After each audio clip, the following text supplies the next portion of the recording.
A new day begins at Guangzhou Zoological Garden. With the first rays of sunlight, everybody greets the new day. Today, something joyful is about to happen. A young silvery-cheeked hornbill named Punk is about to make his public debut. Alongside Punk are his parents, who are also debuting today. They were all imported into the zoo from Africa. However, when Punk finally comes into view, the excitement quickly turns into concern. Something is clearly wrong with his beak. Unlike the straight beaks of his parents, Punk's beak curves sharply at the front, forming a V shape. At first, we were delighted to see that the hornbills had sealed themselves inside the nesting box to breed. But when they finally brought out their chick, we were quite surprised to see that its beak was strangely twisted. We immediately examined it, and we were shocked to see the results. It turned out that it was most likely a congenital deformity. So we began searching for possible solutions to fix it. This is important because a hornbill heavily relies on its beak to pick up its food and toss it back so the food falls down its throat, making it an essential feeding tool out in the wild and even in the zoo, because throughout their lives, it plays a vital role for survival. And also later on, they will also need their beak to build things, like a home or a nest. So that means having a functional beak is essential to survive. Little Punk's congenital beak deformity has been quite a constant concern for vet Peng Shiming. Early in the morning, he talks to Punk's caretaker to get an update on his condition, as the man has been observing Punk every day. During their lengthy conversation, he learns that Punk can barely open his mouth due to his condition. They both agree that the poor silvery-cheeked hornbill is in urgent need of treatment. Maybe we could try something like a dental membrane to help it gradually adjust. Perhaps that's an idea we can work on. Oh, is that possible? And what other option can we explore?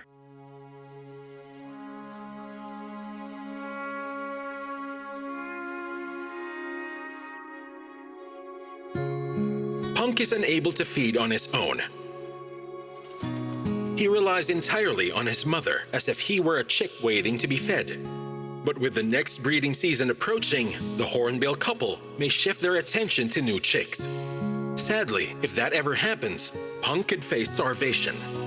The keeper's idea sparks inspiration for Peng Shiming. At an internal meeting with other veterinarians and keepers regarding Punk's treatment, Peng Shiming openly shares his thoughts with them. The hornbill's anatomy is quite unique, and we have no relevant studies regarding its one-of-a-kind condition in the country. So we need a brainstorming session to help refine this special treatment plan to be able to find the most suitable surgical approach to it. Orthodontic treatment. A brace is one option for treating Punk's beak. An advantage to this is that the treatment can gradually heal up as the bird grows. However, with only 1 month left before the next breeding season, there is no guarantee that the beak will be successfully corrected within that time frame. If it fails, then it's possible that Punk could face a life-threatening situation. Given the urgency, Peng Shiming proposes to replace Punk's beak with a 3D printed prosthetic. This approach could greatly shorten the treatment time. However, this method would require removing the malformed part of his beak, something that has never been done in the history of this country. Whether Punk can adapt completely to the artificial beak is also uncertain. This will be the very first surgery of its kind in China, and the veterinarians at the Guangzhou Zoo aren't completely confident. We still don't clearly know whether the internal structure of Punk's mouth will support our surgical plan. We lack data on whether the nails will be secure once they're attached to the beak, whether they will loosen in time, and how deep they should be driven into the beak, There are many factors and questions about its whole surgery and installation, and also lack of information about its overall organic structure and its material. So we're unsure whether it's going to function once it's installed. And also, we need to consider whether the prosthetic beak will affect the hornbill's growth as it continues to get older, or whether it will develop further deformities as the bird is still young. We've yet to know if it will be a success in the long run. Gathering data for Punk's 3D modeling is truly no easy task. The veterinarians anesthetize the young hornbill using gas delivered through an induction mask. A bird's tracheal cartilage rings are completely closed and cannot expand. So the anesthesia requires the use of an uncuffed endotracheal tube. To keep Punk's heavy head upright, the team improvises. They use materials around them, cutting a slit in a piece of foam to match the width of Punk's neck. Now this way, his head is supported. This simple method facilitated scanning while also allowing Punk to breathe comfortably. The process of 3D printing begins with scanning the object to collect detailed 3D surface data. The data they gather will be used to create a life-sized model of the area they need to repair. Therefore, the scanning process is crucial for the whole operation. If the data is incorrect, the beak will not fit Punk's original one. After conducting numerous experiments and making careful adjustments to the material, size, and weight, the team of experts eventually succeeded in producing a 3D hornbill beak for Punk, one that not only fits him comfortably, but also closely replicates the shape, color, and structure of his original beak.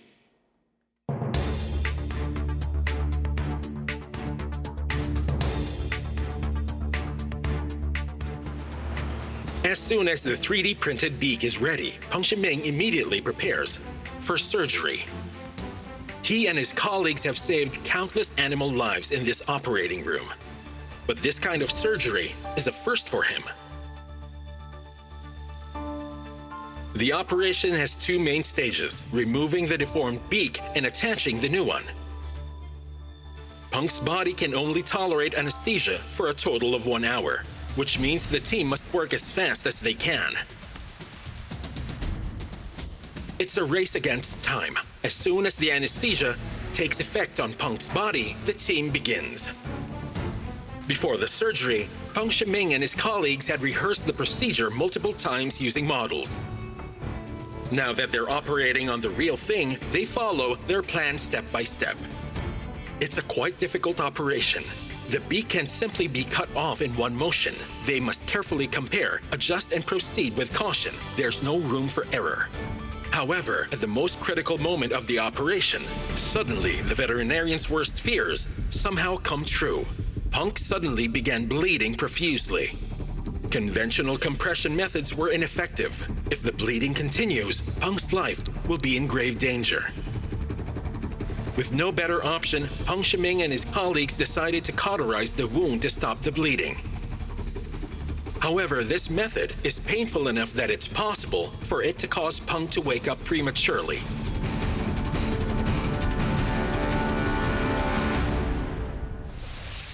The bleeding has finally stopped. But by then, 40 minutes of anesthesia had already passed. Punk could wake up at any moment, so the operation had to be sped up. Finally, thanks to the veterinarian's precision and skill, the natural and artificial beak are perfectly matched, signaling a near-perfect operation. Now there's only one final step. Securing the new beak in place. The rest of the process involves drilling a hole into Punk's natural beak and securing the new one with screws. Because the fixation was better than expected, Punk Shiming temporarily decided not to install 6 of the screws. A decision that shortens the surgery and reduces strain on the area around Punk's beak.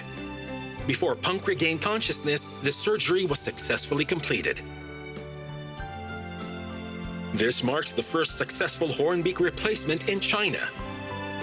And little Punk quickly became accustomed to his new beak. With the help of 3D printing technology, more animals around the world, just like little Punk, are recovering from their illnesses and being given a second chance to live normal lives.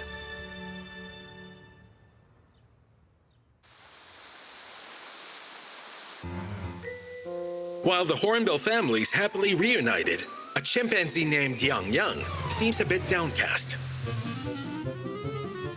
Lately, he hasn't just been moody. At times, he even behaves unfriendly toward the visitors who come to see him. For example, today, even our camera isn't spared.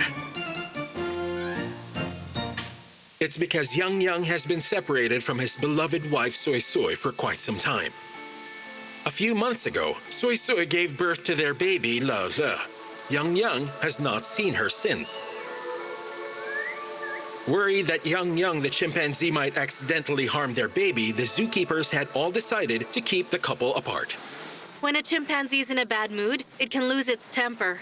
Whenever Yang Yang gets upset, he would especially become violently irritable. He tends to throw things, lash out, and tear stuff apart. So we're worried he could pose a serious risk to Lola. Because if the baby bothers him, he might accidentally throw it. You never know. It's quite dangerous, and that's our biggest fear. Yang Yang obviously doesn't understand the zookeeper's concerns. He and Soy Soy are childhood sweethearts. In 2011, they came to Guangzhou Zoology Garden together from faraway Africa. During that time, Yang Yang had only been a year old and Soy Soy was only 3. When Yang Yang first arrived, he was small. I remember he was this big.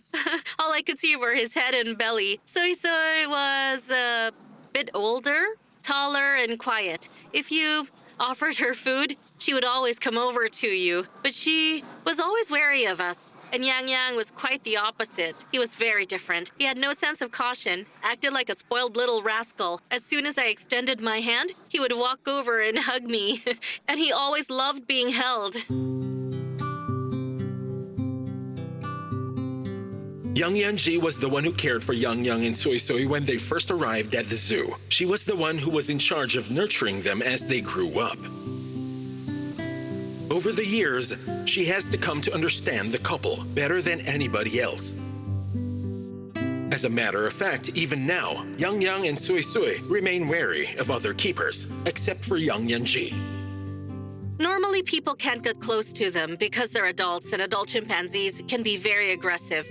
So now I just play with him. Whenever I'm around, and I also ask him to pick up litter. That's because I need to maintain our bond, otherwise it would gradually weaken. He's very resistant to strangers now, and I'm afraid that if something unexpected happens, it'll be difficult to handle. So I chat with him all the time. I play with him, and if a situation arises, I can safely approach him.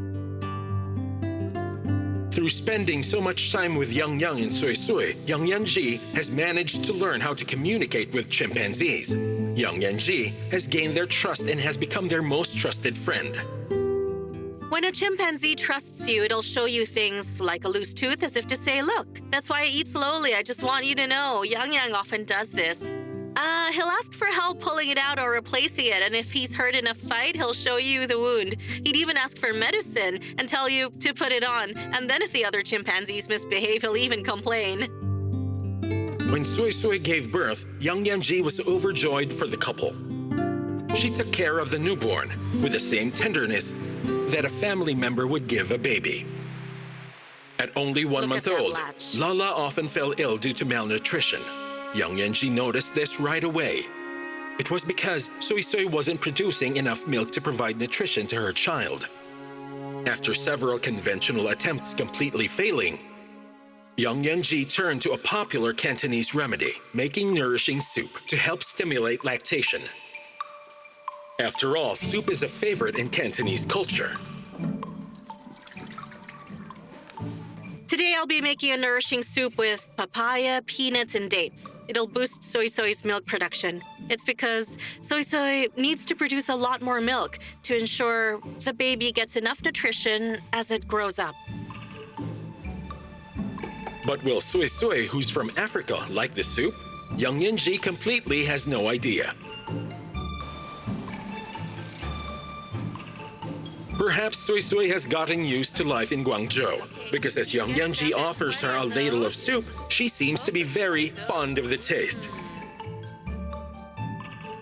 Even more unexpectedly, Lala, who was born and raised in Guangzhou, loves the soup even more and eagerly competes with her mother for it. Hey, Soy Soy. Soy Soy, come eat some more. Soy Soy. Thanks to young Yanji's care, Soy Soy finally produces enough milk, Oh. and Lala's health has steadily improved. Oh, that looks delicious. Now, Soy Soy has become a very competent mother. And Lala is growing stronger by the day. Seeing their progress, the zookeepers have begun to consider reuniting the family of three. We're going to connect their enclosures today. On the occasion that they fight, our keepers will be on standby and close the gate between them shut properly as soon as possible. Now, the vet team should be ready with emergency equipment, like a tranquilizer gun. If they don't fight, that'll be the best outcome we could hope for between them. How will Yang Yang react to seeing his baby for the first time? No one can say for sure. In the wild, it's not uncommon for male chimpanzees to show aggression and kill young infants. To prevent this, the keepers have taken careful precautions. To ensure that Lala is completely safe, the zookeepers created a semi-separated space where Yang Yang will be able to see his baby but cannot make direct physical contact. Yang Yang? This way, the keepers can observe Yang Yang's behavior first before deciding whether to connect their cages. Well, tell me, are you going to be excited? However, when the moment finally comes, Yang Yang appears a little confused. It takes some gentle encouragement from Yang Yanji to guide him toward Lala. Are you happy to see Soy Soy? Huh? Yang Yang? Oh, look, did you finally see your baby? Huh? Did you see Lala? Did you? Did you see your baby? Look at that smile. Are you happy to see Soy Soy? Look. Jumpy, jumpy, jumpy. At last, keepers can finally breathe a sigh of relief. The moment the gate opens, Yang Yang quickly runs to Soy Soy's side. The family of three is finally reunited.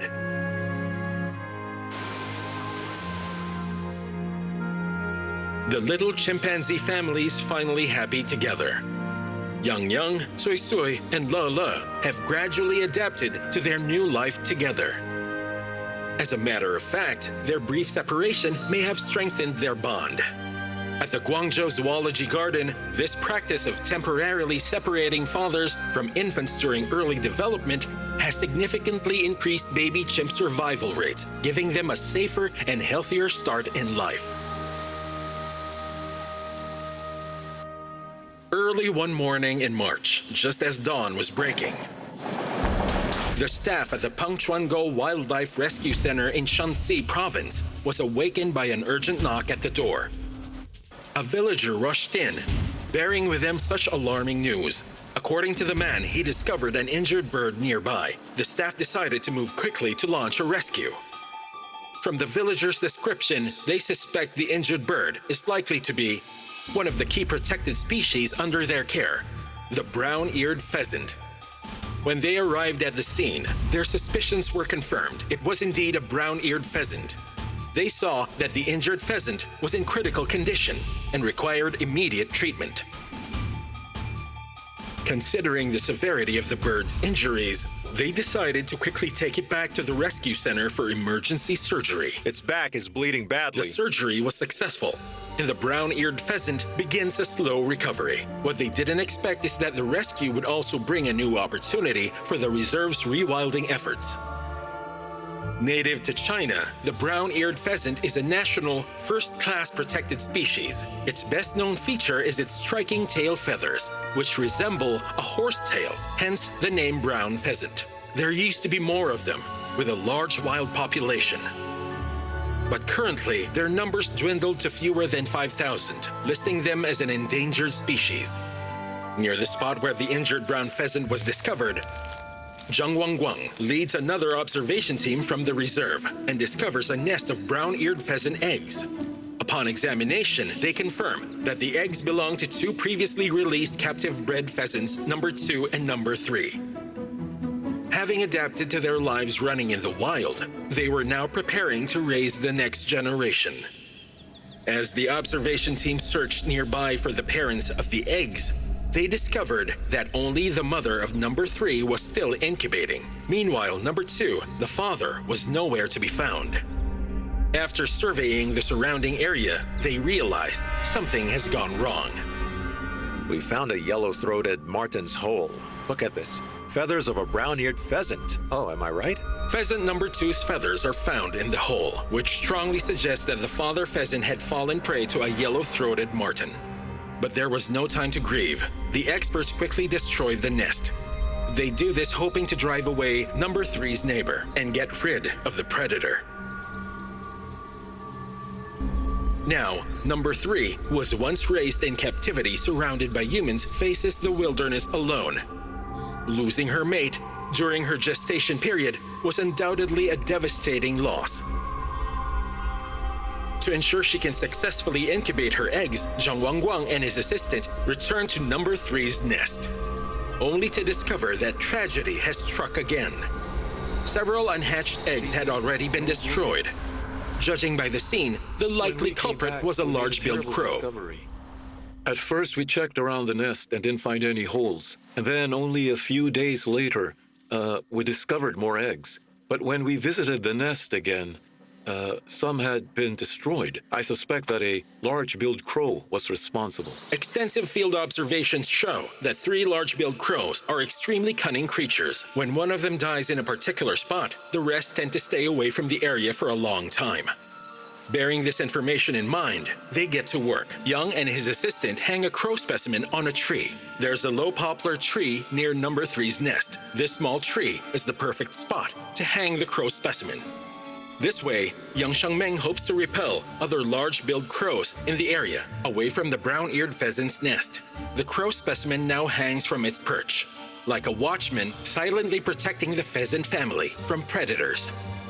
Eventually, the chicks hatch, marking the first successful wild-born offspring from a released pair at the Pengchuango Reserve. However, their mother, number 3, who was once raised in captivity, is now left alone in the wild to fend for herself, as well as her offspring. Sadly, her own survival is uncertain. Will she be able to raise her hard-won chicks? And to make matters worse, it's been raining for several days, and the reserve's weather station has recorded the highest rainfall in a decade. We all feel that. The situation is quite serious because if the weather remains like this, the overall population of brown-eared pheasants in this area may be greatly affected because it happens to be breeding season in this time of the year. The rain relentlessly continues. Young Shangming discovered the body of a chick in a tall grass near brown-eared pheasant number 3's home. His heart sinks at the sight. Young Shangming is anxious. He searches carefully for number 3 and the other remaining chicks. Had they all fallen victim to the unforgiving weather? Suddenly, the brown-eared pheasant family appears. Now, aside from the one that died, the mother, number 3, and her remaining 4 chicks have all survived the storm. The heavy rains of nearly a month have finally stopped, and the weather in the reserve is gradually improving. Now, this nest of chicks has passed its critical period. If no further setbacks occur, they stand a good chance of reaching adulthood and living safely. In June, the era of summer is getting warmer in the Liuliang Mountains. It's time for the reserve to release these birds back into the wild. Today, another 4 captive-bred brown-eared pheasants will be released into the wild. Thanks to the efforts of the reserve staff, the success rate of pheasant rewilding continues to rise year after year. More and more brown-eared pheasants are reclaiming the wild as their home, surviving, reproducing, and thriving once again in their natural habitat.